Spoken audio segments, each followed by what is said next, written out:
मौलाना आज़ाद की death anniversary पर हम सभी उनको नमन करते हैं।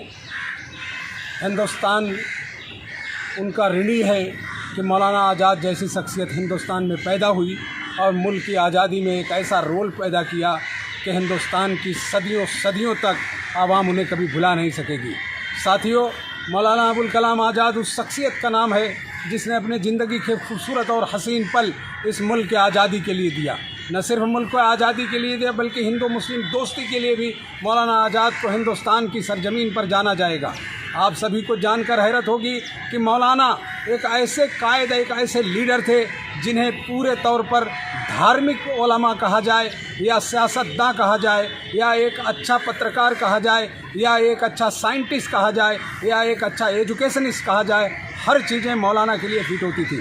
दोस्तों, आपको जानकर हैरत होगी कि मुल्क की आज़ादी के 74 साल होने के बावजूद भी आज तक उनके द्वारा बनाए गए ग्रांट कमीशन जो यूनिवर्सिटीज़ में लागू हैं उसमें अभी तक भी कोई बदलाव नहीं हो सका। जब हम आप डिजिटल दौर में जीने की बात कर रहे हैं, उस दौर में मौलाना आज़ाद ने हिंदुस्तान की अलग अलग जगहों पर IIT और IIM कायम करने का काम कर दिया। मौलाना की दूरदर्शिता का हाल ये था कि मौलाना ये जानते थे कि हिंदुस्तान में आने वाली पीढ़ी किस तरह से शिक्षा लेगी, उसका इंतज़ाम उस ज़माने में उन्होंने कर दिया। आज उनके कद का इस मुल्क में कोई नेता है नहीं और क़यामत तक शायद कोई नेता मौलाना आज़ाद जैसा पैदा भी नहीं हो सकता।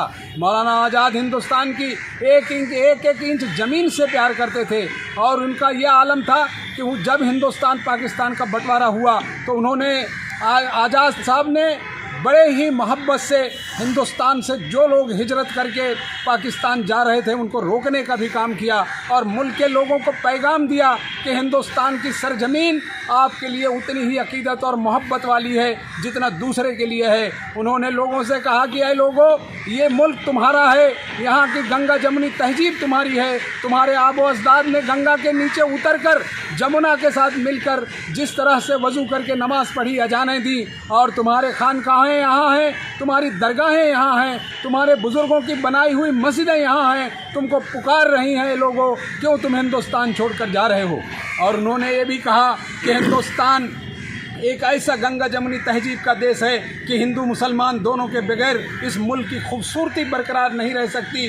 तो साथियों, आज उनके इस यौम वफ़ात पर हम उन्हें खैराए तहसीन पेश करते हैं और इस उम्मीद के साथ कि इस मुल्क के आने वाली नई नस्लें मौलाना को पढ़ेंगी और जानेंगी कि मेरा कायद कैसा था।